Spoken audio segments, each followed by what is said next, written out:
Hello viewers, কেমন আছেন সবাই? আশা করি সবাই ভালো আছেন। এখন যেহেতু শীতকাল চলছে, তো আপনাদের জন্য আমি নিয়ে আসলাম ভাপা পিঠার একটি রেসিপি।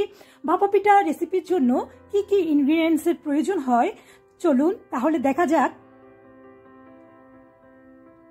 এখানে আমি নিয়েছি 2 কাপ পরিমাণে চালের গুঁড়ো, আর নিয়েছি 1 কাপ নর্মাল পানি, আর নিয়েছি নারকেল কুড়োনো আর পাটালি গুড়। এরপর আমি পরিমাণ মতো দিয়ে দিচ্ছি লবণ। লবণটা দিয়ে আমি ভালোভাবে মাখিয়ে নিচ্ছি। আমার 1 কাপ পানি লেগেছে এখানে। আমি ভালোভাবে মাখিয়ে নিব।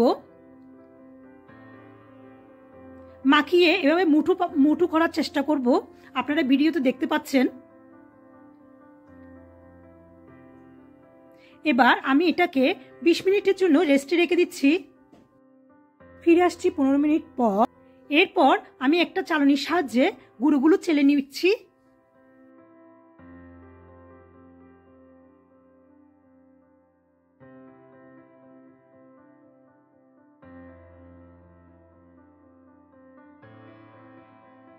এবার চালের গুঁড়োটা চালা হয়ে গেলে আমি একটা আইসক্রিমের বোল নিচ্ছি সুন্দর একটা শেপ দেওয়ার জন্য। প্রথমে চালের গুঁড়োটা নিলাম, তারপর নারকেল দিলাম, তারপর আমি মিঠা দিলাম, এরপর দিয়ে দিচ্ছি চালের গুঁড়ো দিয়ে আবারও চেপে চেপে দিলাম। দিয়ে আমি এবার চুলায় চলে যাব। এবার চুলায় এভাবে একটা স্ট্যান্ড বসিয়ে আমি ওটা বসিয়ে দিলাম। আপনারা ভিডিওতে দেখতে পাচ্ছেন। এবার বসিয়ে দিয়ে আমি স্ট্যান্ডটাকে বন্ধ করে দিয়ে ঢেকে দিব, যাতে ভাপটা বাইরে যেতে না পারে। ফিরে আসছি 5 মিনিট পর। এবার 5 মিনিট পর আমি পিঠাটা তুলে নিচ্ছি। এভাবে করে আমি কয়েক রকম শেপের পিঠা বানিয়ে নিব। একদম খুব ইজি, আর এটা খুব চটজলদি হয়ে যাচ্ছে।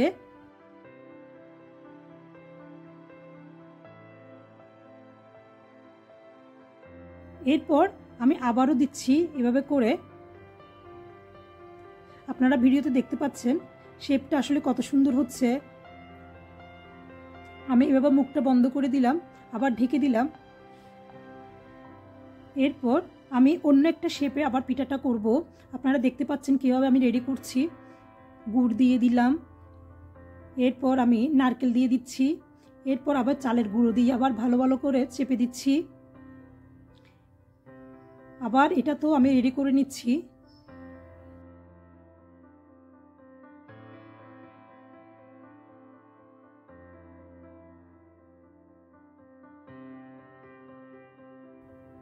আসলে এই পিঠাগুলো না খুব তাড়াতাড়ি হয়ে যায়, আর খেতেও অনেক টেস্টি।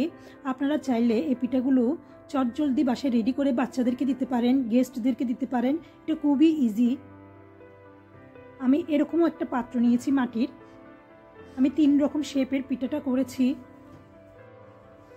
এই পর্যায়ে আমার বিভিন্ন রকম শেপের পিঠা তৈরি হয়ে গেল। আপনারা ভিডিওতে দেখতে পাচ্ছেন। এরপর আমি চলে যাচ্ছি পরিবেশনের জন্য। আপনারা দেখতে পাচ্ছেন পিঠাটা কত সুন্দর হয়েছে, খেতেও অনেক টেস্টি হয়েছে। এ পর্যায়ে একটা পিঠা আমি আপনাদেরকে ভেঙে দেখাচ্ছি কতটা সুন্দর হয়েছে। আপনারা দেখতে পাচ্ছেন। ভালো লাগলে চ্যানেলটিকে সাবস্ক্রাইব করবেন। ধন্যবাদ।